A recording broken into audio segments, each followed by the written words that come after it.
বাংলাদেশ এবং বাংলাদেশের বাইরে পৃথিবীর বিভিন্ন প্রান্তে যে যেখান থেকে চ্যানেলে দেখছেন আপনাদের সকলকে সাদর আমন্ত্রণ তৃতীয় মাত্রা দেখবার জন্য। সাম্প্রতিক নানা বিষয় নিয়ে আলোচনার জন্য আমার সঙ্গে স্টুডিওতে রয়েছেন, আমার সামনেই বসা আছেন দেশের একটি বেসরকারি বিশ্ববিদ্যালয়ের আইনের শিক্ষক এবং রাজনীতিবিদ, বাংলাদেশ জাতীয়তাবাদী দল বিএনপি রাজনীতির সঙ্গে নিবিড়ভাবে যুক্ত মোশাররফ আহমেদ ঠাকুর। আমাদের সঙ্গে যুক্তরাষ্ট্র থেকে যুক্ত হচ্ছেন জর্জিয়া স্টেট ইউনিভার্সিটিতে কর্মরত সাংবাদিক, শিক্ষক এবং গবেষক আসিফ বিন আলী। স্বাগত আপনাদের দুজনকেই তৃতীয় মাত্রায়। আমি একটু মিস্টার ঠাকুর আপনাকে দিয়ে শুরু করতে চাই এবং আপনার কাছ থেকে বুঝতে চাই যে নির্বাচনের পথে বাংলাদেশ পথটা কেমন দেখছেন আপনি? ধন্যবাদ আপনাকে, আপনার দর্শক শ্রোতা, অপর বিজ্ঞ আলোচক।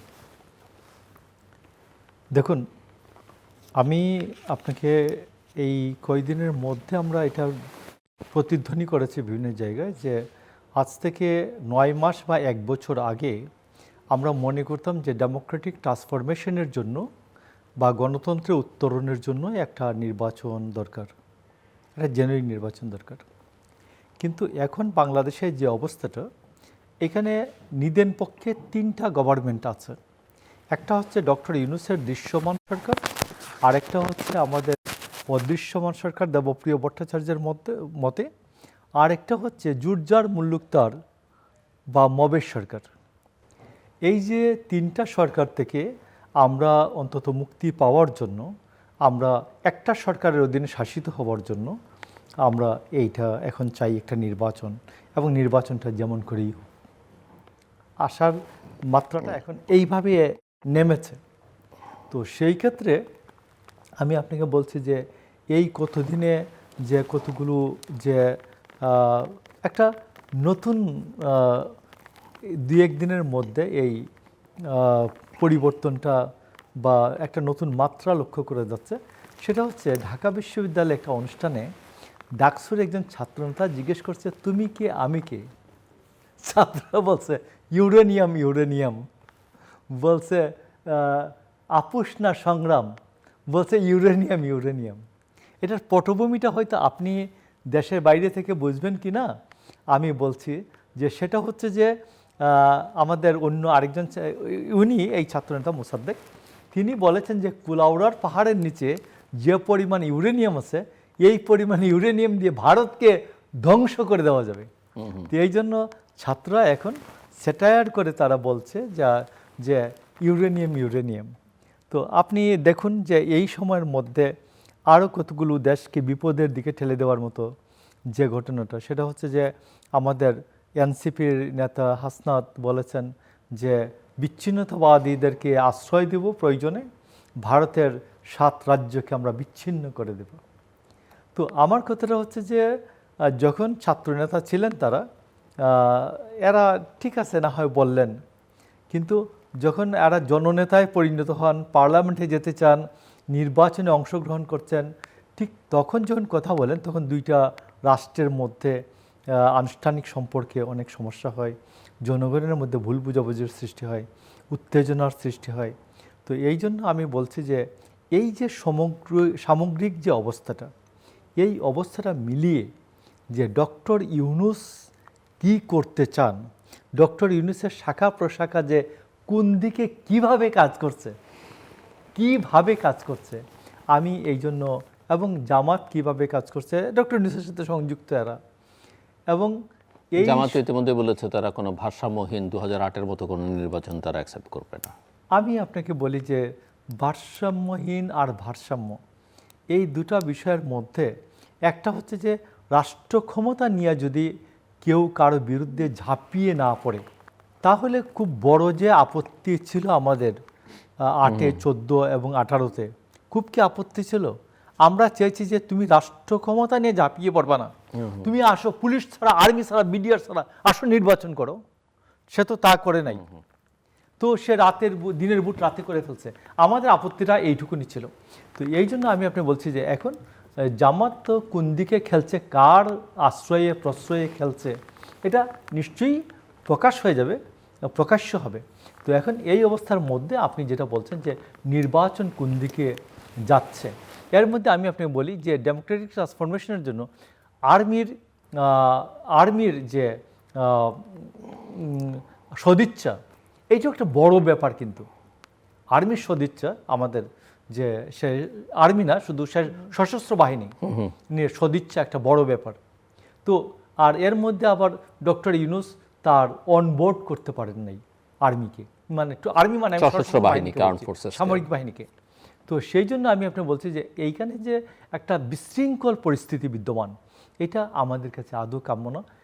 আমরা তার মধ্যেও প্রত্যাশা করি একটা নির্বাচন হোক, অন্তত 3টা সরকারের অবসান হয়ে একটি সরকার আসুক। জি, মিস্টার আসিফ বিন আলী, আমি প্রশ্ন করেছিলাম যে নির্বাচনের পথটা আপনি কেমন দেখছেন? খুব বেশি সময় নেই। ধন্যবাদ জিল্লুর ভাই আপনার সাথে আমাকে আমন্ত্রণ জানাবার জন্য। আমি এখন পর্যন্ত নির্বাচনের পথটা ঠিক মসৃণ দেখতে পাচ্ছি না। আমি আশা করছি যে নির্বাচন হবে, এবং মোটামুটি যে প্রস্তুতিগুলো দেখছি তাতে মনে হচ্ছে নির্বাচনের দিকেই এগিয়ে যাচ্ছে। তবে একটা বিষয় আমি আপনার একটু দৃষ্টি আকর্ষণ করতে চাচ্ছি। আমি একটা প্রেস কনফারেন্সে দেখছিলাম যে মুখপাত্র মিস্টার আসিফ, যিনি এনসিপির হয়ে কথা বলছেন, তিনি একটা কথা বলছিলেন যে তারা নির্বাচনে যুক্ত হওয়ার যে সিদ্ধান্ত এটা পুনর্বিবেচনা করবে। তিনি একটা কনটেক্সট দিয়েছেন। একই সাথে আমরা জামায়াতের একাধিক জনের কাছ থেকে এই ধরনের একটা টোনে কথা শুনেছি। এখন আমরা যেটা দেখতে পাচ্ছি যে বাংলাদেশে তো আসলে এই মুহূর্তে নির্বাচন হচ্ছে দুটো দলের মধ্যে।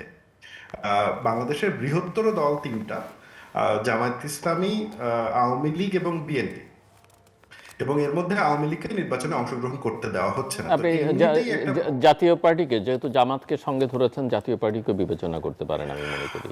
জাতীয় পার্টিকে আমি এখন আঞ্চলিক পার্টি হিসেবে দেখবো। আমি জাতীয় পার্টিকে ছোট করছি না, আমি জাস্ট যদি ওভারঅল সাংগঠনিক এবং ভোটের দিক থেকে, প্রেজেন্সের দিক থেকে দেখি, তাহলে জাতীয় পার্টি নিশ্চয়ই চতুর্থ গুরুত্বপূর্ণ পার্টি। কিন্তু ক্ষমতা এবং রাজনীতির জায়গা থেকে আসলে এই 3টা পার্টি এখন বড় রোল প্লে করছে, এবং জামায়াত বিশেষ করে 5 আগস্টের পরে ওই বি পার্টি থেকে এ পার্টির ক্যাটাগরিতে প্রায় চলে এসছে। বিকজ ওদের যে পরিমাণ মোটামুটি আমরা সমর্থন খানিকটা দেখতে পাচ্ছি যে যথেষ্ট বৃদ্ধি পেয়েছে। তো আওয়ামী লীগের নির্বাচনে অংশগ্রহণ করতে দেওয়া হচ্ছে না। তো এমনিতেই একটা নির্দিষ্ট সংখ্যক ভোটার এবং তাদের প্রতিনিধিকে নির্বাচনের বাইরে রাখা হচ্ছে। এটার পক্ষে সরকার যে যুক্তি দিয়েছে, সেই যুক্তি দিয়ে অনেক ধরনের সমালোচনা হতে পারে। অবশ্যই আওয়ামী লীগের দিক থেকেও জুলাই ম্যাসাকার নিয়ে ওদের কোনো অবস্থান নিশ্চিত করেনি এখন পর্যন্ত। তো সেই বিতর্ক আমি বুঝি এবং সেই বিতর্কে আমি ঢুকতে চাচ্ছি না, কিন্তু আমার মনে হয় যে এটা একটা অন্যায় কাজ হয়েছে। এবার যে দ্বিতীয় পার্টটা ইলেকশনে, সেটা হচ্ছে যে এর মানে হলো শুধুমাত্র বিএনপি এবং জামায়াত এই 2 ব্লকের মধ্যে নির্বাচন হচ্ছে। জামায়াত যাদেরকে নিয়ে দল করেছে, বিশেষ করে এনসিপি বা অন্য আরো যারা ছোট দল, দেখেন এদের পলিটিক্যাল স্পেসে, ন্যারেটিভ স্পেসে ভূমিকা থাকলেও ইলেকটোরাল স্পেসে খুব একটা ভূমিকা নেই। যদি জামায়াতের সমর্থন ছাড়া এরা নির্বাচন করে, অনেক ক্ষেত্রেই এদের জামানত বাজেয়াপ্ত হবে, 2-1 ছাড়া হয়তোবা। তো সেই অর্থে আমি বলবো যে আসলে নির্বাচনটা হচ্ছে জামায়াতের শক্তি এবং বিএনপি শক্তির মধ্যে। এখন জামায়াত জোটের অন্যতম শরিক এনসিপি যখন এই ধরনের কথা বলে যে তারা অমুক অমুক শর্ত পূরণ না হলে নির্বাচনের ব্যাপারে পুনর্বিবেচনা করবে, বা জামায়াত যখন এই ধরনের কথা বলে, তখন ওইটা আশঙ্কা। জিল্লুর ভাই, আমাদেরকে মনে রাখতে হবে যে ইতিহাসের অনেকগুলো জটিল বাঁকে জামায়াতের কিছু সিদ্ধান্ত প্রবলেমেটিক ছিল। যেমন ধরুন, যখন এরশাদের সময় নির্বাচনের ব্যাপারটা ঘটে, তখন যখন এরশাদ বিরোধী জোট নির্বাচন বয়কট করলো, তখন কিন্তু জামায়াত নিজে ইলেকশনে অংশগ্রহণ করেছিল, আওয়ামী লীগও অংশগ্রহণ করেছিল। সো তখন আসলে নির্বাচনের আমাদের আন্দোলনের যে স্পিরিট ছিল, সেই স্পিরিট অনুযায়ী তাদের নির্বাচনে যাওয়ার কথা ছিল না, কিন্তু তারা তাদের কথা অনুযায়ী স্রোতের বিপরীত অবস্থান নিয়ে নির্বাচনে গেছে। তো এখন যেহেতু স্রোত হচ্ছে নির্বাচনের পক্ষে, আর অতীতে যেহেতু এই দলগুলোর এই ধরনের রেকর্ড আছে, তাহলে আমি কেমন করে 100% বিশ্বাস করবো যে তারা স্রোতের বিপরীতে যাবে না? এখন প্রশ্নটা হচ্ছে, তারা স্রোতের বিপরীতে যাবে কি যাবে না, সেটা আসলে নির্ভর করবে কস্ট বেনিফিট অ্যানালিসিসের উপরে। এই গভর্নমেন্টের ক্ষেত্রে একটা পারসেপশন আছে অনেকের মধ্যেই যে এই গভর্নমেন্ট আসলে জামাত সমর্থিত একটা সরকার, এবং এই গভর্নমেন্টের বিশেষ করে তাদের যে নিয়োগগুলো হয়েছে তাদের অনেকগুলোতেই জামায়াতের একটা স্ট্রং প্রভাব রয়েছে, সচিবালয় থেকে শুরু করে পুলিশ কিংবা অন্যান্য যে গভর্নমেন্টের অর্গানগুলো রয়েছে। এখন আগামী নির্বাচনে এটা মোটামুটি স্পষ্ট যে যদি নির্বাচন ফ্রি, ফেয়ার এবং ক্রেডিবল হয়, পসিবলি জামায়াতের ভোট খুবই বাড়বে, কিন্তু তারপরেও সম্ভবত তারা সরকার গঠন করার মতন পর্যাপ্ত সিট পাবে না, বিশেষ করে ফেস টু ফেস F2P যে সিস্টেমটা সেখানে। তো তার অর্থ হচ্ছে তারা বিরোধী দলের দিকে চলে যাবে। এখন আপনি জানেন যে জিলুর ভাই, বিরোধী দলে বাংলাদেশে যেই আসে সরকারের উপরে তাদের প্রভাব সেই রকম থাকে না, বিশেষ করে সরকারি নিয়োগ এবং সরকারি বিভিন্ন প্রাতিষ্ঠানিক পর্যায়গুলোতে। এখন আমার মনে হয় যদি নির্বাচনে না গিয়ে জামায়াত এই সিস্টেম ইনটেক রাখতে পারে, সেখানে যদি তার বেনিফিট বেশি থাকে, তাহলে তার নির্বাচনে যাওয়ার তো প্রফিট নেই। তো আমার এবং বিশেষ করে কিছুদিন আগে যখন জামায়াতের আমির সাহেব কথা বলছিলেন খালেদা জিয়ার মৃত্যুর পরে, তারেক রহমানের সাথে দেখা করে বের হয়ে আসার পরে তিনি একটা জাতীয় সরকারের ইঙ্গিত দিয়েছিলেন, এবং ইতিমধ্যে আমরা দেখলাম যে বিএনপির দিক থেকে বলে দেওয়া হয়েছে যে জাতীয় সরকারের সম্ভাবনা নেই, বা যদি সেই সম্ভাবনা থেকেও থাকে সেখানে অন্তত জামায়াত বা এই ব্লকটা থাকবে না। এর অন্যতম একটা কারণ হচ্ছে তাহলে দেশে বিরোধী দল থাকবে না। আর দেশে যদি বিরোধী দল না থাকে, তাহলে তো 2018 এবং 2014 পরে আওয়ামী লীগ যে শাসন করেছিল তার সাথে তো আগামী শাসনের কোনো পার্থক্য হবে না, কারণ গণতন্ত্রের বেসিক নিয়মটা হচ্ছে যে সেখানে বিরোধী দল থাকতে হবে। তবে আমার একটা এই ক্ষেত্রে আমার একটা পজিশন হচ্ছে যে যদি এই সময় ইতিহাসের এই মোড়ে এসে জামায়াত এবং এনসিপি নির্বাচন বয়কটের সিদ্ধান্ত নেয়, এবং সেটা যদি শুধুমাত্র এই কস্ট এবং বেনিফিট অ্যানালিসিসের ভিত্তিতে, ইতিহাসে তারা সবসময়ের জন্য বিশ্বাসঘাতক হিসেবে পরিচিত হয়ে থাকবে।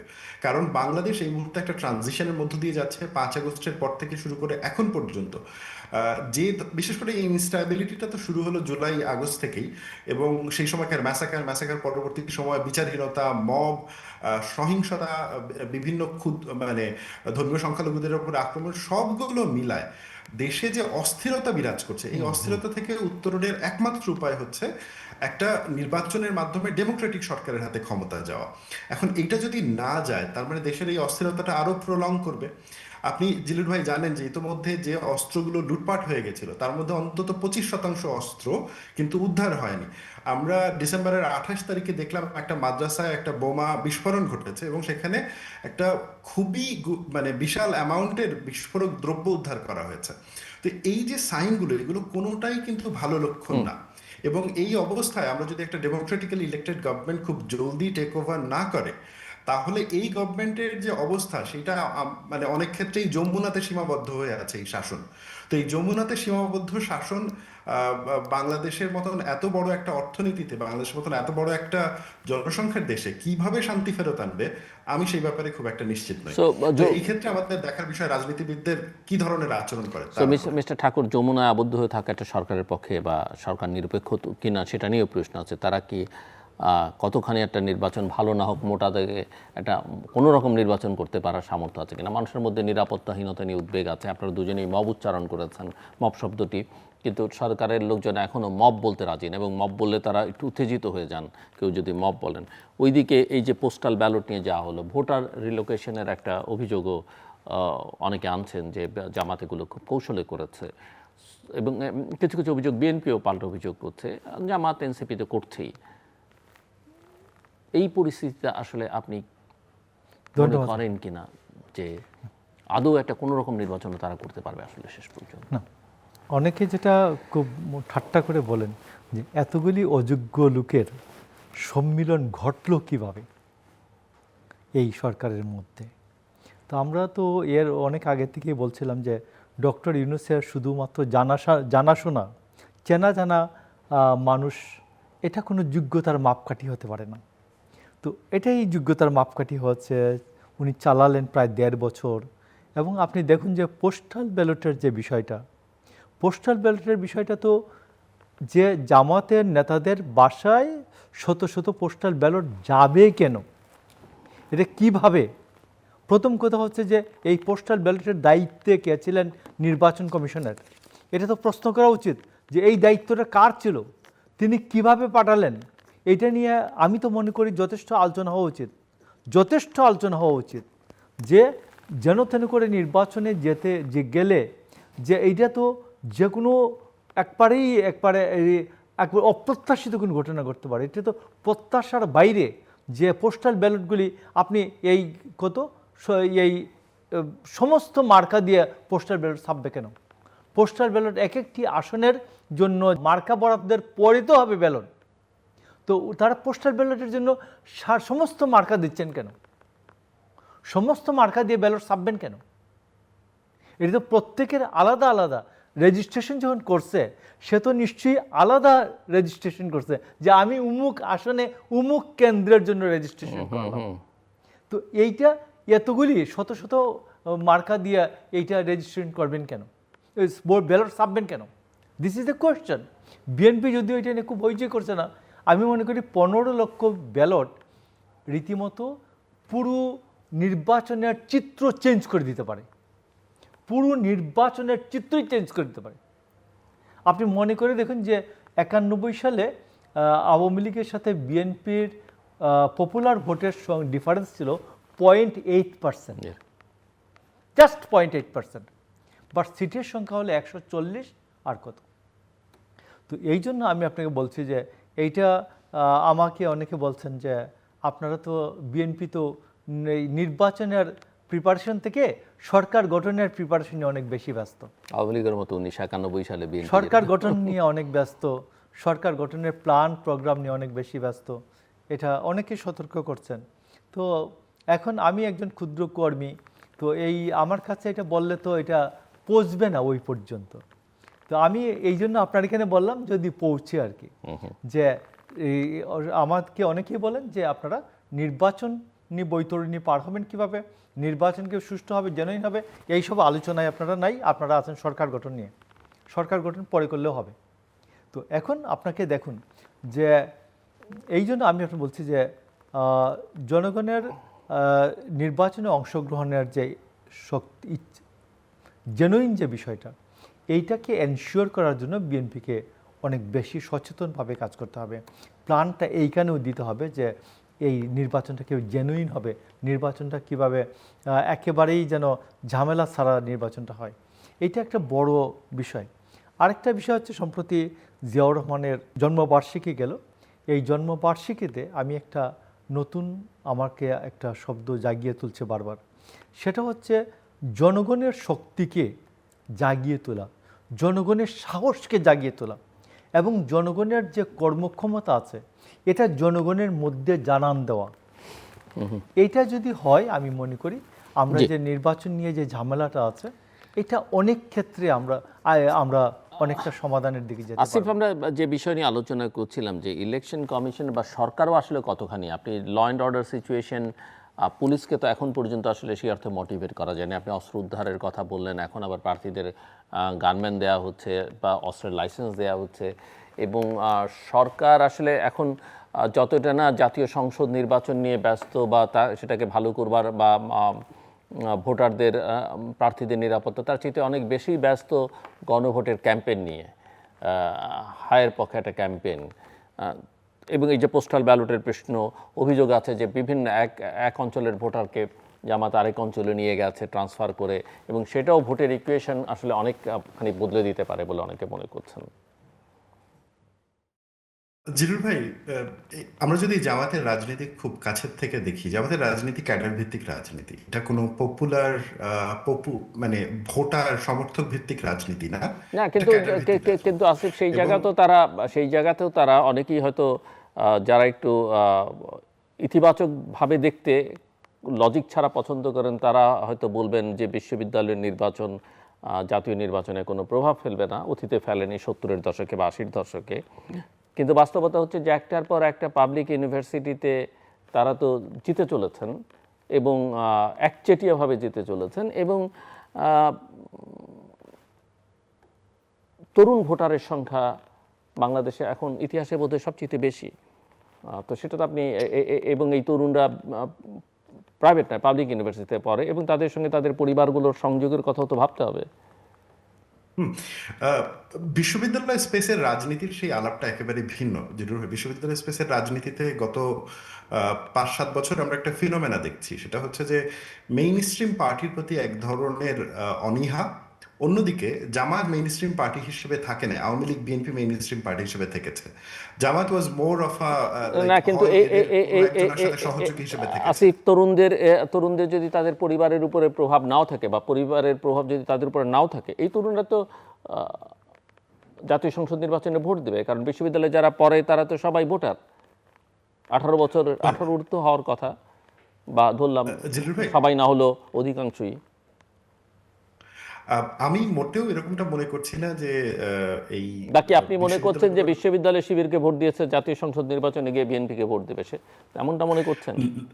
না, আমি এমনটাও মনে করছি না। আমার মনে হয় যে বিশ্ববিদ্যালয়ের এই নির্বাচনগুলোর ফলাফলের একটা ইম্প্যাক্ট কিছু না কিছু এরিয়াতে তো অবশ্যই থাকবে, কারণ এই তরুণ ভোটারদের অনেকেই সচেতনভাবেই ভোট দিয়েছেন এবং তারা তাদের প্রার্থীদেরকে মানে যখন নির্বাচন করেছেন তারা ভেবেচিন্তেই ভোট দিয়েছেন। আমি মোটেও মনে করি না যে এই তরুণদের কোনো এজেন্সি ছিল না, তাদেরকে জামাত বুঝিয়ে পড়িয়ে ভোট দিয়েছে, অবশ্যই না। এবং আমি ওই আর্গুমেন্টেও যাইনি এবং দিবও না যে বিশ্ববিদ্যালয়ের এই নির্বাচনের প্রভাব কোনোভাবেই পড়বে না, সেটা বলা যায় না। সেটা সেটা বলতে হলে যে ধরনের কনক্লুসিভ এভিডেন্স দরকার, ওই এভিডেন্স আমাদের হাতে নেই। তবে ওইখানে একটা আর্গুমেন্ট শুধু এইটুকু দেওয়া যায় যে এটার প্রভাবটা কতটুকু পড়বে, কারণ বিশেষ করে বাংলাদেশের বিশ্ববিদ্যালয়ের যারা পড়াশোনা করতে আসছেন ঢাকা, জগন্নাথ, চট্টগ্রাম, তারা সমাজের মিডল ক্লাস এবং মানে লোয়ার মিডল ক্লাস এবং আপার মিডল ক্লাস এই তিনটা ব্লক থেকে আসেন। এবং আমরা এখন স্পষ্টতই দেখতে পাচ্ছি যে আমাদের এই শ্রেণীর মধ্যে জামাতের সমর্থন বেড়েছে, জামাতের ভোট বেড়েছে। এবং আমার ধারণা এই নির্বাচনে জামায়াত বাংলাদেশের ইতিহাসের অন্য যে কোনো নির্বাচনের থেকে তার যে এভারেজ ভোট, সেটার থেকে সে বেশি ভোট পাবে এবং সেটার থেকে সে বেশি সিটও পাবে। এই বিষয়ে আমার খুব একটা সন্দেহ নেই, যদি নির্বাচন ফ্রি ফেয়ার এবং মানে ইয়ে হয়। কিন্তু দেখার বিষয় হচ্ছে যে আপনি যে প্রশ্নটা করলেন যে জামায়াত যে এক ধরনের সফট ইঞ্জিনিয়ারিং করেছে, অর্থাৎ ভোটার রিলোকেট করেছে, তারপরে হচ্ছে যে অনেকেই অভিযোগ করছেন যে ব্যালট পেপারের সাথে ব্যালট পেপারে তাদের মার্কা বা প্রতীক বিশেষ অবস্থানে বসানো নিয়ে, এগুলো আমার হাতে যে স্পেসিফিক এভিডেন্স নাই, বাট বিশেষ করে ব্যালট পেপারের যে ব্যাপারটা সেটা অত্যন্ত লক্ষণীয়। কারণ বিদেশে যে ব্যালট পেপারগুলো আসছে, বিশেষ করে সৌদি আরব, কাতার এবং কুয়েতের যে ভিডিওগুলো আমরা দেখছি, সেখানে আমরা বাহরাইনে। স্পষ্টতই দেখতে পাচ্ছি, বাহরাইনে, সেখানে আমরা স্পষ্টতই দেখতে পাচ্ছি যে নির্বাচনের ব্যালটগুলো শত শত ব্যালট একাধিক জামাত নেতার কাছে পাওয়া গেছে, এগুলো অন রেকর্ড। এবং এগুলো নিয়ে নির্বাচন কমিশন যে কোনো তদন্তের উদ্যোগ নিয়েছে এইটাও কিন্তু এখন পর্যন্ত দেখিনি। শুধু দেখেছি যে ফরেন মিনিস্ট্রি থেকে ফরেন মিনিস্টার একটা মানে সাংবাদিকের প্রশ্নের জবাবে বলেছেন যে তারা এটা খতিয়ে দেখবেন, কিন্তু কত দিনের মধ্যে খতিয়ে দেখবেন, সেই খতিয়ে দেখা রিপোর্টটা পাবলিক করা হবে কিনা, এই ধরনের কোনো কথাবার্তা আমরা শুনিনি। আমরা একই সাথে দেখলাম যে যারা জামায়াতের পক্ষে প্রচারণা করছেন অনলাইনে, তারা বলছেন যে ব্যালট যদি হাতে পায়ও তাও কারো পক্ষে এটা ভোট দেওয়া সম্ভব হবে না। হ্যাঁ, আমি মানি যে ব্যালট যদি হাতে পায় কারো পক্ষে এটা ভোট দেওয়া সম্ভব হবে না, কিন্তু কাউকে ভোট দেওয়া থেকে বিরত রাখা তো যাবে। অর্থাৎ আপনি বিদেশের জায়গাগুলোতে যেটা হয় যে এখানে বাঙালি কমিউনিটি খুব ছোট হয়, তো এখানে মোরলেস অনেকেই অনেককে চেনে জানে। তো আপনি যদি জানেন যে ওকে ফাইন, মানে ওই শ্রমিকদের যে গ্রুপটা আছে, এবং শ্রমিকদের মধ্যে এখানে গ্রুপিংও আছে মিডল ইস্টে যারা থাকেন, তো আপনি যদি জানেন যে ওই শ্রমিক গ্রুপটা বিএনপির দিকে ভোট দিতে পারে এবং আপনি তার কাছে সময় মতন ব্যালটটা পৌঁছাইতে দিলেন না, এটাও এক ধরনের অবস্টাকেলস। মানে ব্যালট পেপার একজনের কাছে যাওয়া যে শুধুমাত্র ভোট দেওয়া ব্যাপারটা কিন্তু তা না। ব্যাপারটা হচ্ছে নির্বাচনের যে ফান্ডামেন্টাল পয়েন্ট, সেটা হচ্ছে নির্বাচনে কোনো মানে মধ্যবর্তী পার্সন থাকবে না, ব্যালট এবং ব্যক্তির মাঝখানে কোনো তৃতীয় পার্সন থাকবে না, এই ফান্ডামেন্টাল লজিকটাকেই ভায়োলেট করা হয় এবং আমরা দেখেছি যে এই লজিকটা ভায়োলেট হয়েছে। অন্যদিকে আপনি জামাতের যে রিলোকেশনগুলোর কথা বললেন, যে এই ধরনেরও কথা এসছে যে ঢাকায় একটা নির্দিষ্ট সংখ্যক জামাত ভোটার তারা রিলোকেট করেছে গত 1-1.5 বছরে। দিলুর ভাই, এই বিষয়ে কোনো সন্দেহ নাই যে জামায়াত গত 1 থেকে 1.5 বছর ধরেই প্রস্তুতি নিচ্ছে। বিশেষ করে জাকসু নির্বাচনগুলোতে জামায়াতের প্রস্তুতি শুরু হয়েছিল 2024 সালের ডিসেম্বরে বা নভেম্বর-ডিসেম্বর মাস থেকেই, এবং আমরা দেখেছি যে তার ফলাফল কিভাবে এসছে। বাংলাদেশের রাজনীতিতে ধরা হয় যে সংগঠনের প্রভাব নাই, বাংলাদেশের রাজনীতিতে অনেক ক্ষেত্রেই মনে যে মানুষ আমাকে তো ভোট দিয়ে দিবে, কিন্তু জামায়াত বিশ্ববিদ্যালয়ের রাজনীতিগুলোতে প্রমাণ করে ছেড়েছে যে যদি সাংগঠনিকভাবে অর্গানাইজ ভাবে কাজ করা যায় তাহলে ইলেকশনের রেজাল্টগুলো পরিবর্তন করা যায়। ধন্যবাদ। এবং এইটা যদি তারা লোকাল ইলেকশনেও করতে পারে, আমি খুব একটা সারপ্রাইজড হব না। সো মিস্টার ঠাকুর, আপনি বলবেন, এবং আমি তো বুঝতে চাই যে ধর্মভিত্তিক রাজনৈতিক শক্তির কারো কারো কোনো ক্ষেত্রে তো উগ্রপন্থীও বলা যেতে পারে কাউকে কাউকে, এই উত্থানটা হঠাৎ করে এরকম ঘটলো কেন? আপনাকে এই জায়গাটাতে টাচ করার আগে অন্য আরেকটা বিষয় জি প্লিজ। আমি ওনার সাথে যোগ করি। সেটা হচ্ছে যে আমি বিশ্ববিদ্যালয়গুলিতে কিছু ছাত্রদের সাথে আমি আলোচনা করেছি, যেহেতু আমার একটা বাচ্চা 26, একটা বাচ্চা 24, এদের বন্ধুবান্ধবদের সাথে আমি ইচ্ছা করেই আলোচনা করলাম যে বিশ্ববিদ্যালয়ের এই রেজাল্টটা কী জন্য হতে পারে। তারা বললো যে এইখানে একটা নতুন অঙ্ক কাজ করেছে, অঙ্কটা হলো যে ইসলামী ছাত্র শিবির ওরা বুঝাতে পেরেছে, এই অঙ্কটা গিলাতে পেরেছে ছাত্রদেরকে, যে বিএনপি যদি পাওয়ারে আসে, বিএনপি পাওয়ারে আসার সম্ভাবনাটা অনেক বেশি, তাহলে এবং সে তার সংগঠনের উপর নিয়ন্ত্রণ তার কম, কর্মীদের উপর নিয়ন্ত্রণ কম, কমান্ডের নিয়ন্ত্রণ কম, সেই ক্ষেত্রে ছাত্রলীগ যে অন্যায় অবিচারটা করেছে, গ্যাসরুম কালচার করেছে, নির্যাতন করেছে, এইগুলো ফিরে আসতে পারে। দ্যাটস ওয়াই যে এইখানে যে ছাত্রদের যে অধিকারের যে প্রশ্ন আছে, বিভিন্ন বিষয়ে যে অধিকারের যে প্রতিবাদটা উচ্চকিত করার যে সুযোগ, যে তারা বুঝাতে পেরেছে যে সরকারি দলের ছাত্র সংগঠন যদি না থাকে বিশ্ববিদ্যালয় স্পেসে, ক্ষমতায় না থাকে, মানে ডাকসুতে না থাকে বা ওই ছাত্র ইউনিয়ন সংসদে না থাকে, তাইলে ওই জায়গাটায় স্পেসটা অনেক বেশি হবে। তো তারা এই অঙ্কটা অনেকে বুঝেছে, অনেকে গিলেছে যে এইটা ঠিক আছে, তাইলে ডাকসু বা জকসু জাকসু রাকসু এই লেভেলে বিএনপি যেহেতু সম্ভাব্য কি বলে ক্ষমতায় যাওয়া রাজনৈতিক দল, এরা না থাকে অন্য কোনো রাজনৈতিক দল আসুক, এটা এইরকম একটা কাজ করেছে। আর এর মধ্যে অন্যান্য কাজগুলি যেগুলো যে ওয়েলফেয়ার পলিটিক্স, ওয়েলফেয়ার করেছে, তারা নিজেরা ছিল, ছাত্রদের সাথে সংগঠিত ছিল, আমাদের ছাত্র লীগের অত্যাচার যেতে পারে নাই, তাদের সাথে যোগাযোগই ছিল না, গুপ্ত রাজনীতি করেছে, এইগুলি তো আছেই।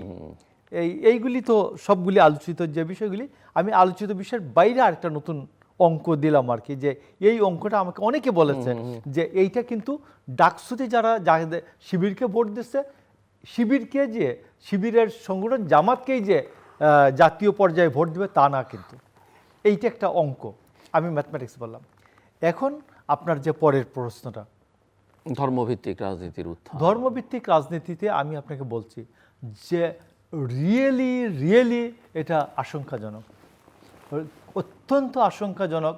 আপনি যেটা আমি আমরা অনলাইনে যাওয়ার আগে, রেকর্ডিংয়ে যাওয়ার আগে আলোচনা করলাম, সেটা হচ্ছে যে মামুনুল হক বলেছেন যে বাংলাদেশে 2টা আইডি কার্ড থাকবে। তিনি যে আফগানিস্তানে গিয়ে এটা আলোচনা করে আসছেন, একটার নাম হচ্ছে এনআইডি, সবাই পাবে, আরেকটা হচ্ছে বিআইডি, ভোটার আইডেন্টিফিকেশন কার্ড থাকবে। এই বিআইডিটা হবে যারা বাংলাদেশের রাষ্ট্র পরিচালনার ক্ষেত্রে যাদের জ্ঞান আছে, বুদ্ধি আছে, এবং একটা কর্তৃপক্ষ কমিশন টাইপ, এরা মনে করবেন যে সে ইসলামী রাষ্ট্র পরিচালনায় যে সিদ্ধান্ত দেওয়ার ক্ষমতা রাখে, এই সিদ্ধান্ত গ্রহণের ক্ষমতাটা তারা বিবেচনা করবেন, তা বিবেচনার পরে তিনি একটা voter identification number voter identity card পাবেন।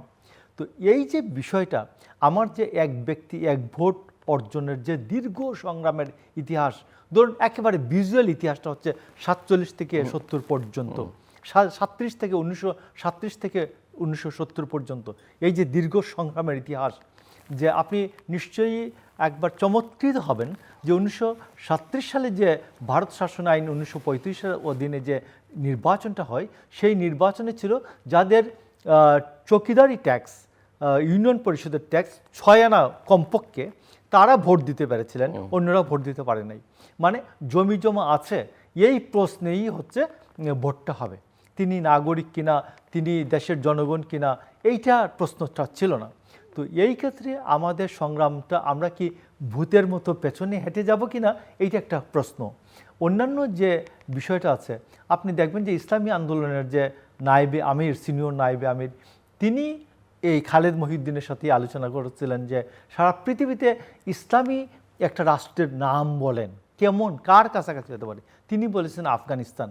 আফগানিস্তানের অতি সম্প্রতি যে শাসন ব্যবস্থার ভয়াবহতা যদি শুনেন, যে ওইখানে এখন কোনো মেয়ে স্কুলে যেতে পারবে না, এমনকি তারা পাবলিক স্পিয়ারে তারা একটু জুড়ে আওয়াজ করে কোনো কথা বলতে পারবেন না, এমনকি ঘরে তারা কোনো ডিভাইস ইউজ করতে পারবেন না। এইটা যদি আফগানিস্তানের চিত্র হয়, তাহলে এই যে যারা এখন বলে যে আমরা শরিয়া কায়েম করব না, তাইলে তুমি ইসলাম নাম রাখছো কেন? শরিয়া বাদ দাও, শরিয়া তোমার দলের নাম থেকে ইসলাম বাদ দাও। আমাদের মতো অন্যান্য দলের মতো নাম করো, নাম দিয়ে করো। তো এই যে বিষয়টা, এরপরে যে কোনো কারো নামে দেখবেন এরা ইদানিং সম্প্রতি আপনি কি বলছেন না বলছেন, এইটাকে একটা ফটোকার্ড, মিথ্যা ফটোকার্ড বানিয়ে, অথবা এটাকে 12 মিনিটের একটা বক্তৃতাকে 30 সেকেন্ড কেটে আপনার নামে বদনাম টদনাম করে এরপরে চাইবে যে একটা হুলস্থুল বাদিয়ে দেওয়ার জন্য, একটা মব করে দেওয়ার জন্য। এই এই এই ঘটনাটা আমি আপনাকে বলছি যে এটা খুবই ভয়াবহ একটা সময়, যে গত 54 বছরের মধ্যে যেটা পাকিস্তান শেখ মুজিবুর রহমানের রক্ষী বাহিনীর আমলেও ছিল না, এমনকি শেখ হাসিনার যে 15 বছরের স্বৈর শাসনের সময় আমরা আপনার এখানে বহু কথা বলে গিয়েছি, আপনারা যে আসাদুজ্জামান খানকে জল্লাদও বলে গিয়েছি। তো সেই ক্ষেত্রে আমি আপনাকে বলছি যে আজকে ডক্টর ইউনূস যে খেলাটা আগুন নিয়ে খেলছেন এবং এই মব নিয়ে খেলছেন, আমি বলছি মব বাংলাদেশকে খেয়ে ফেলতে পারে। এবং আপনার খুব ভয়াবহ একটি বিষয় যে আমাদের পাবলিক প্রসিকিউটর, আইসিটির চিফ প্রসিকিউটর, তিনি বললেন মব বলা যাবে না, মব বললে অভ্যুত্থান এবং বিপ্লবের মহিমাকে নাকি নষ্ট করে দেওয়া হবে। আমি আপনাকে বলছি এটা খুবই ভয়াবহ বিষয়, এবং এইখান থেকে সবাই যাতে, আমি মনে করি আলোচনা আনা উচিত প্রত্যেকের, যে মবকে এইটা রুখে দিতে হবে। এবং মব যদি রুখে না দেওয়া যায়, আপনি রাষ্ট্রকে গিলে খেয়ে ফেলবে। মিস্টার আসিফ বিন আলী। জিলুর ভাই, আমি এই ব্যাপারটাকে আরেকটু এক্সপান্ড করে বলতে চাচ্ছি যে উনি যেটা বলেছেন তার সাথে প্রায় একমত হই। বাংলাদেশের রাজনীতিতে বা বাংলাদেশের যে গল্প, আসলে বাংলাদেশের গল্প একক কোনো গল্প নাই। বাংলাদেশের 3টা কম্পিটিং স্টোরি আছে, এবং যেটাকে আমি রিসেন্টলি একাডেমিক স্পেসে বলার চেষ্টা করছি যে 3 ন্যাশনালিজম প্রবলেম। তো 3 ন্যাশনালিজম প্রবলেমটা কেমন? বাংলাদেশের আসলে সব থেকে ওল্ডেস্ট ন্যাশনালিজম যেটা, সেটা হচ্ছে যে মুসলিম আইডেন্টিটি বেস ইসলামী ন্যাশনালিজম, যেটা আমরা 1905-এ পার্টিশন অফ বেঙ্গলের পরবর্তীতে দেখলাম, এবং যেটার একটা সাকসেস হচ্ছে 1947-এ পাকিস্তানের ইমার্জেন্স। আমরা পাকিস্তানের ইমার্জেন্সের পরে আরেকটা ন্যাশনালিজমের উত্থান দেখি বাংলাদেশে, যেটা হচ্ছে যে ভাষা, এথনিসিটি, এইটার উপরে ভিত্তি করে, ধর্মের উপরে ভিত্তি করে না, যেটাকে আমরা বলছি বাঙালি ন্যাশনালিজম।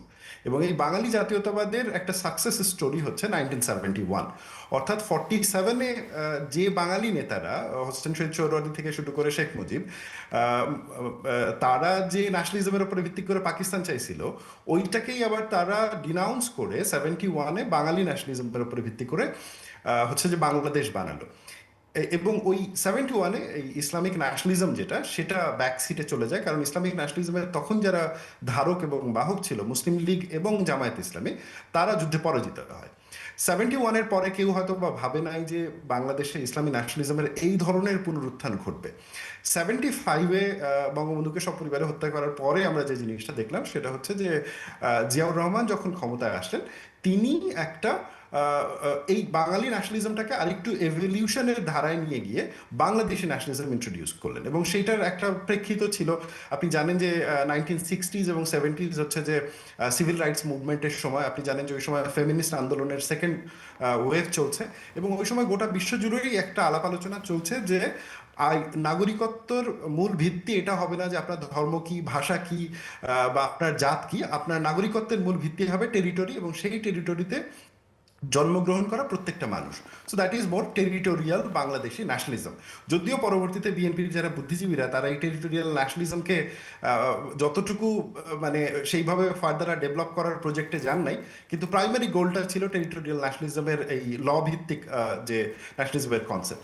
এখন গত 54 বছর আমরা দেখেছি যে বাংলাদেশের রাজনীতির স্টোরিটা নিয়ন্ত্রণ করেছে বাঙালি ন্যাশনালিজম এবং বাংলাদেশি ন্যাশনালিজম। দুইটা ন্যাশনালিজমেরই সোর্স অফ ইন্সপিরেশন হচ্ছে লিবারেশন ওয়ার, কিন্তু এদের লিবারেশন ওয়ার নিয়ে ব্যাখ্যাটা একটু ভিন্ন ছিল। মানে বাঙালি ন্যাশনালিস্ট যারা, তারা লিবারেশন ওয়ারটাকে একটা এথনিক ইমানসিপেশনের মুভমেন্ট আকারে দেখতো। অন্যদিকে বাংলাদেশি ন্যাশনালিজমের যারা সাপোর্টার ছিল, এরা এটাকে দেখতো যে একটা সভারেন স্টেটের ইমার্জেন্স আকারে। অন্যদিকে ইসলামিক ন্যাশনালিজম খানিকটা ব্যাকসিটে ছিল, কখনো আওয়ামী লীগের আশ্রয় ছিল, কখনো বিএনপির আশ্রয় ছিল, এবং এরা পেছন থেকে নিজেদের মতন করে গুছিয়েছে, কাজ করেছে, নিজেদের ইন্টেলেকচুয়াল গ্রুপকে অর্গানাইজ করেছে। 24 সালের 5 আগস্টের পরে আমরা দেখলাম যে ইসলামী ন্যাশনালিজমের একটা মানে পুনরুত্থান ঘটেছে, এবং এই পুনরুত্থানটা আমরা দুইটা ফর্মে দেখতে পাচ্ছি।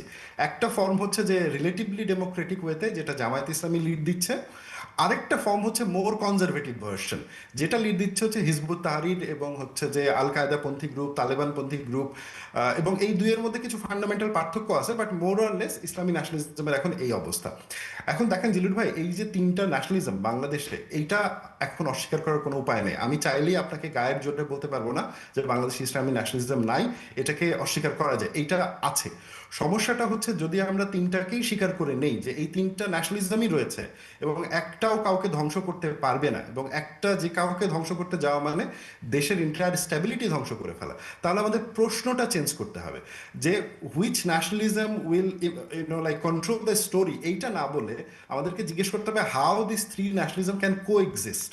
এবং এই হাউ প্রশ্নটাই আসলে ডেমোক্রেসি, যে সার্বজনীন ভোটাধিকারের ভিত্তিতে মানুষ যাকে নির্বাচিত করবে সে সরকার গঠন করবে। এখন আসা যাক যে আলোচনাটায় আমরা ছিলাম যে বাংলাদেশি রাজনীতিতে ইসলামপন্থীদের যে উত্থান, তারা কি এই এই আর্গুমেন্টের সাথে একমত কিনা। আমরা দেখতে পাচ্ছি যে তাদের যারা কথাবার্তা বলছেন, বিশেষ করে মামুনুল হকের মতন লোকজন বা জামায়াতের অনেকেই যারা শরিয়ার কথা বলেছেন, যদিও জামায়াতের আপনি রিসেন্টলি বলেছিলেন যে তারা শরিয়া চাপিয়ে দেবেন না, কিন্তু তারা এটা বলেন না যে শরিয়া পরবর্তীতে মানে গ্রহণ করবেন না, কারণ শরীয়তের যে ফান্ডামেন্টাল কনসেপ্ট এবং শরিয়া ভিত্তিক গভর্নেন্সের যে ফান্ডামেন্টাল কনসেপ্ট, এইটা আমরা যে মডার্ন ডেমোক্রেসি এবং মডার্ন স্টেটের কথা বলছি, এইটার অপোজিট। এবং এইটার যে ক্লোজেস্ট মডেল আমরা দেখতে পাই, একটা মডেল হচ্ছে যে ইরানে, সেইটা হচ্ছে যে রিলেটিভলি ইলেকটোরাল ডেমোক্রেসি ভিত্তিক, তারপরেও সেখানে হিউজ প্রবলেম রয়েছে, সেখানে সার্বজনীন ডেমোক্রেসি নাই। অন্যদিকে সেকেন্ড যেটা আরো কনজারভেটিভ মডেল, সেটা হচ্ছে আফগানিস্তানে। এখন এদেরকে যদি আপনি জিজ্ঞেস করেন যে আপনি কোন মডেলে যাবেন, দেখবেন যে ধরেন এই যে এক পীর সাহেব বললেন যে তিনি আফগানিস্তানের মডেলে যাবেন, আর একজন বলছেন যে ওকে ফাইন, আমরা যদি নির্বাচিত হয়ে আসি, মামুনুল হক যেটা বলছেন যে আমরা দুই ধরনের ভোটিং সিস্টেম করবো। আমি ওই যে সাক্ষাৎকারটাতে উনি কথা বলছিলেন মিস্টার খালেদ মহিউদ্দিনের সাথে, সেখানে ওনাকে যখন প্রশ্ন করা হয়েছে তাহলে হিন্দুদের ভোটাধিকারের কি হবে, তিনি অনেকক্ষণ মানে নানা রকম কথাবার্তা বলে একরকম গিয়ে বলছেন যে ও আচ্ছা না, ওরাও হয়তো বা ভোট দিতে পারবে। এই যে হয়তোবা মানে আপনি দেখেন দেশের 10% নাগরিককে সে অটোমেটিক্যালি অ্যাপারথাইড সিস্টেমে নিয়ে যেতে চায়। মানে উনি যে কথাটা বললেন যে ভিআইডি, ভোটার আইডি কার্ড এবং এনআইডি, এটা তো দক্ষিণ আফ্রিকার অ্যাপারথাইড সিস্টেম। মানে শুধুমাত্র ভোট তারাই দিতে পারবে যারা শ্বেতাঙ্গ, শুধুমাত্র বাংলাদেশে ভোট তারাই দিতে পারবে যাদের ইমান মামুনুল হকের প্যারামিটারে হচ্ছে যে ঠিক হবে যে ওকে ফাইন, এরা এরা খেলাফত নির্বাচনের পক্ষে। তার মানে সেই হিসাব অনুযায়ী আপনি বা আমি, আমাদের কিন্তু কারো ভোটাধিকার থাকে না। তো একজন মানুষ ডেমোক্রেটিক্যালি ইলেক্টেড হয়ে আসার পরে সে যদি পুরো ডেমোক্রেটিক সিস্টেমটাকে অস্বীকার করে, সেটা তো আরেক ধরনের স্বৈরতন্ত্র। জি, মোশাররফ আহমেদ ঠাকুর। ধন্যবাদ। আমরা এই স্বৈরতন্ত্রটার একেবারে দ্বার প্রান্তে। আমি আপনাকে বলি যে মৌলানা ভাসানীর একটা কথা আমি মনে করতে চাই, সেটা হচ্ছে যে তিনি একজন রাষ্ট্রনায়ককে চিঠিতে লিখছেন যে ধর্মীয় জজবিয়াত শুধু শুধু যুদ্ধে কাজে লাগে না, রাজনীতি নিয়ন্ত্রণেও কাজে লাগে। তো আমরা এই ধর্মীয় জজবিয়াতের, আমি ধর্মকর্ম পালনের পক্ষে। আমি মাটির নিচের যে ব্যবসাটা, মানে কবর থেকে বেহেশতে যাওয়া পর্যন্ত এই যে ব্যবসাটা, এটা আমি নিজে করতে চাই। এইটা আমি নিজে করতে চাই, আমার পরিবারকে নিয়ে করতে চাই। এইটা আমি রাষ্ট্র এবং সরকারকে নিয়ে করতে চাই না, প্রথম কথা হচ্ছে এটা। কিন্তু যারা এই মাটির নিচের ব্যবসাটাকে উপরে নিয়ে আসতে চাচ্ছেন, মাটির নিচের ব্যবসাটাকে উপরে নিয়ে আসতে চাচ্ছেন, এরা এরা না বুঝে রাষ্ট্র, এরা না বুঝে নেশন, এরা না বুঝে গণতন্ত্র, এবং এদের কাছে সবচেয়ে বড় সমস্যাটা কোথায় দেখুন? বড় সমস্যাটা হচ্ছে যে একজনকে হত্যা করলে সে মনে করে এটাতে নেকি হবে, হত্যা করার মধ্য দিয়েও নেকি অর্জন হতে পারে। বাট আমি কোনো অবস্থাতেই মনে করি না যে হত্যার মধ্য দিয়ে নেকি অর্জন হতে পারে, আমি মনে করি না। কারণ আমার কাছে এইরকম একটা ঘটনা আছে যে যুদ্ধের ময়দান ছাড়া আমি কাউকে হত্যার পক্ষে নই। যেমন ধরুন যে যুদ্ধের ময়দানেও মুসলমানরা অনেককে হত্যা করে নাই।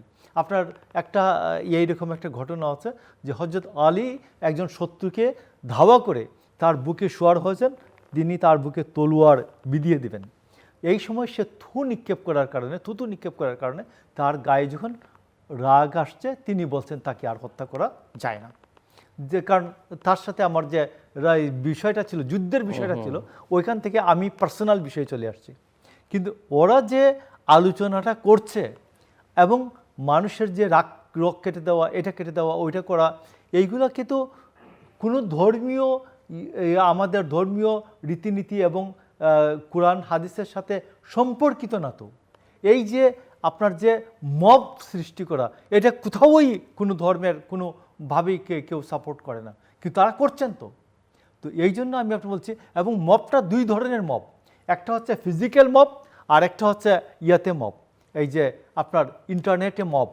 আপনার এই যে ইন্টারনেটে যে মব সৃষ্টি করা, এর মধ্যে অনেকেই আত্মহত্যা করেছেন, অনেকেই জীবন বিপন্ন হয়ে যাচ্ছে, এবং এইটা সাইবার বুলিংয়ে, এবং এটা সরকার এটা বন্ধ করার জন্য কোনো উদ্যোগ তার নাই।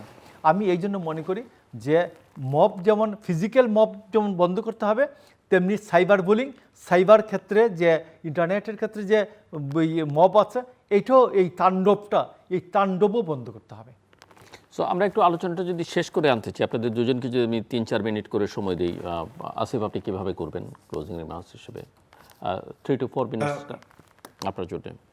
জিলুর ভাই, আমার মনে হয় যে এই মুহূর্তে আমরা একটা ক্রস রোডে দাঁড়িয়ে আছি। এই ক্রস রোডটা হচ্ছে যে 2014 সাল থেকে 2024 সাল পর্যন্ত যে স্বৈরতান্ত্রিক শাসন, সেই শাসনের প্রেক্ষিতে যে একটা গণ আন্দোলন হলো, এবং সেই গণ আন্দোলনের প্রেক্ষিতে যে স্বৈরতান্ত্রিক সরকারের বিদায় হওয়ার পরে যখন নির্বাচিত সরকারের হাতে ক্ষমতা আসার কথা ছিল, সেটাকে প্রলং করা হলো এক ধরনের সিভিল সোসাইটি গভর্নমেন্ট দিয়ে। আমরা দেখলাম যে এই civil society government miserably fail করলো।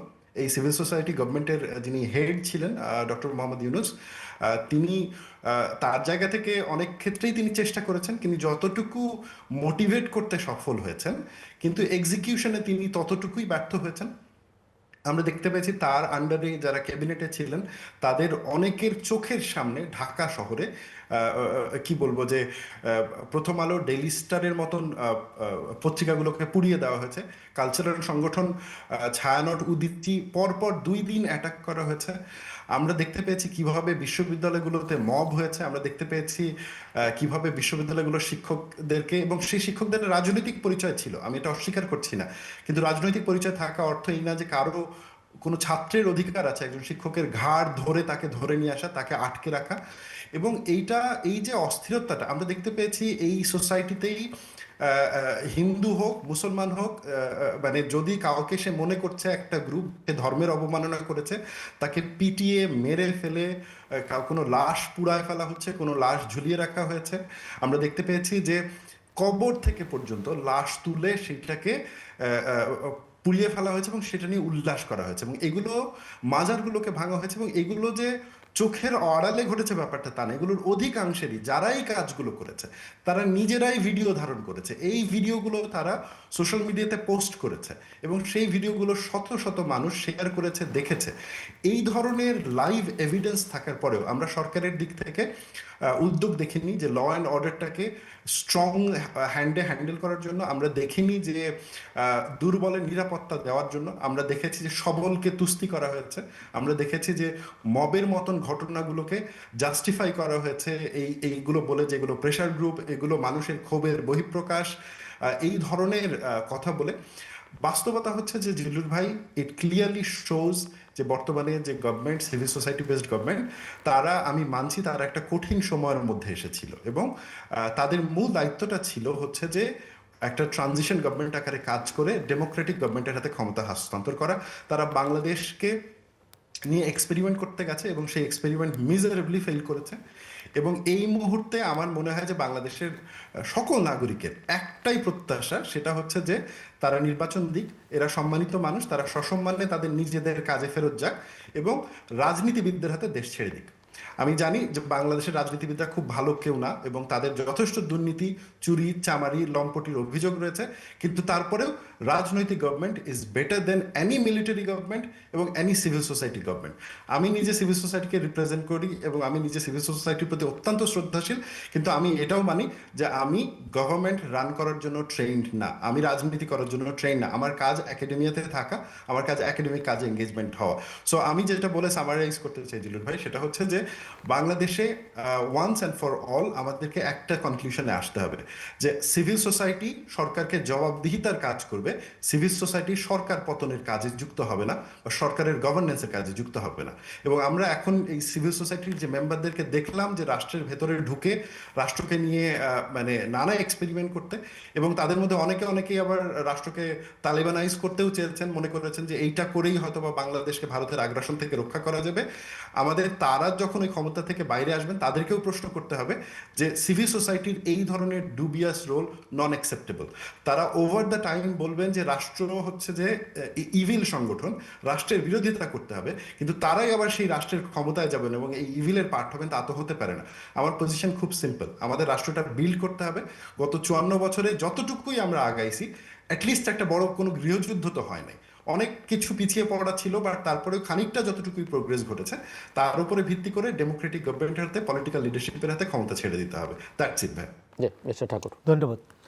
দেখুন, নেপালের সুশীলা কার্কি বলেছেন যে আমি কোনো অবস্থাতেই নেপালকে বাংলাদেশ হতে দিব না। একেবারে একটা রিমার্কেবল একটা বক্তব্য। তো সেই ক্ষেত্রে আমি আপনাকে বলছি যে ডক্টর ইউনূসকে যতটুকুন আছে মবের বিচার আমি সবগুলো না করার হয়তো ওনার সক্ষমতা নাই। আমি তবে এইটুকুন বলছি যে ভালুকার যে ঘটনাটা, দীপুচন্দ্র দাসের যে ঘটনাটায় যারা গ্রেফতার হয়েছেন র্যাবের হাতে, প্রথমেই তো 12 জন গ্রেফতার হয়েছিলেন, আরও গ্রেফতার হয়েছেন, এদের রাজনৈতিক পরিচয়টা একটু দয়া করে প্রকাশ করেন। নুরাল পাগলার কবর থেকে লাশ তুলে যারা পুড়িয়েছেন, মফ করেছেন, তারা এই প্রসঙ্গে আমার একটা বক্তব্য আছে যে রাসূলুল্লাহ সাল্লাল্লাহু আলাইহি ইসলামের ওফাতের পরে অনেক ভণ্ড নবীর আবির্ভাব হয়, দলে দলে লোকজন এই ধর্ম ছেড়ে যায়, এবং সেই ক্ষেত্রে আবু বকর যুদ্ধ পর্যন্ত করেছেন, কিন্তু কোনো অবস্থাতেই কোনো ভণ্ড নবীর লাশ পুড়িয়ে দেওয়া হয় নাই। তাইলে আমার কথাটা হচ্ছে নিশ্চয়ই এখনকার কোনো ব্যক্তি সাহাবাদের চেয়ে তো বড় মুসলমান না, তো তারা এটা করতে পারেন না। আপনি যারা প্রথম আলো পুড়িয়েছেন, গুড়িয়েছেন, ডেইলি স্টার গুড়িয়েছেন, পুড়িয়েছেন, ছায়ানট এবং উদীচী গুড়িয়েছেন, তাদের যারা অ্যারেস্ট হয়েছে এবং অথবা যাদের ছবি আছে সামাজিক যোগাযোগ মাধ্যমে, এদের রাজনৈতিক পরিচয়টা দয়া করে প্রকাশ করুন। তাহলে আমি মনে করি ধর্মীয় উগ্রবাদ যেভাবে সাম্প্রদায়িক উগ্রতা যেভাবে এখানে বিস্তৃত হচ্ছে, এবং তারা মনে করছে আমরা কোনো বিচারের আওতাধীন না, আমরা কোনো আইনের আওতাধীন না, রাষ্ট্র আমাদের উপরে না, আমাদের পায়ের নিচে রাষ্ট্র। তো সেই যে ভাবনাটা আমার মনে হয় এই জায়গা থেকে আমরা মনে করি কিছুটা নিষ্কৃতি পাবো এবং বাংলাদেশ অনেক ক্ষেত্রে উপকৃত হবে। এই রাজনৈতিক পরিচয়টা প্রকাশ করেন। আর আরেকটা আছে, আমি আপনাকে বলছি যে 5ই আগস্ট 2024-এর 5ই আগস্টে বিকেলে যে 4টা-5টার পরে যে মব করে যে থানাগুলি ভাঙলেন যারা, এরা কারা? হাসিনা তো চলে গেছে, আমি তখন ভাঙবো কেন? তখন ভাঙলাম যে লুট করলেন যারা, এদের রাজনৈতিক পরিচয়টা কি? বিভিন্ন জায়গা থেকে এটা 7 দিনে 7 ডেজ এটা জানানো সম্ভব। অন্তত কেস স্টাডি হিসাবে অন্তত 5টা জায়গা বলেন যে এই 5টা জায়গায় বিকালে সন্ধ্যার আগে সন্ধ্যার পরে থানা ভাঙা হয়েছে, অস্ত্র লুট করা হচ্ছে, এদের রাজনৈতিক পরিচয় এই। আমি মনে করি যে এটা হলে অন্তত ইলেকশনটার ক্ষেত্রে বাংলাদেশের যে মানুষের মতামত প্রদানের ক্ষেত্রে মানুষ যে বিচার নিজের যে জাজমেন্ট দিবে, এই জাজমেন্টটা দিতে অনেক সুবিধা হবে। আমি মনে করি ডক্টর ইউনূস যদি এইটুকুন করেন, আমরা ওনাকে 1000 বার সালাম জানাতে চাই। অনেক ধন্যবাদ মিস্টার আসিফ বিন আলী এবং মিস্টার মোশাররফ আহমেদ ঠাকুর। দর্শক, বাংলাদেশ যে জায়গায় দাঁড়িয়ে আছে আজকে, সেটা আমাদের কারোই কাঙ্ক্ষিত নয়। এই বাংলাদেশের জন্য জুলাই আগস্ট হয়নি, এই বাংলাদেশের জন্য 90 হয়নি, এই বাংলাদেশের জন্য 71 হয়নি। এবং এ থেকে পরিত্রাণের একটাই উপায়, মুক্তির একটাই উপায়, সেটা হচ্ছে নির্বাচন। কিন্তু আমার 2 অতিথির এক অতিথি নিশ্চিত করে বলতে পারছেন না যে নির্বাচনটা আসলে ঠিকঠাক মতো হবে। ভালো নির্বাচন পরের কথা, কিন্তু একটা মোটামুটি শান্তিপূর্ণ নির্বাচনও যে 12ই ফেব্রুয়ারি হবে সেটাকেও নিশ্চিত করে বলতে পারছেন না। তারপরও আমরা চাই একটা নির্বাচন হোক, গণতান্ত্রিক প্রক্রিয়ায় উত্তরণটা ঘটুক, দেশ যাদের শাসন করবা কথা সেই রাজনীতিবিদরা দেশটা শাসন করুন। আমাদের সঙ্গে থাকবার জন্য অসংখ্য ধন্যবাদ। আপনাদের সবার জন্য শুভকামনা।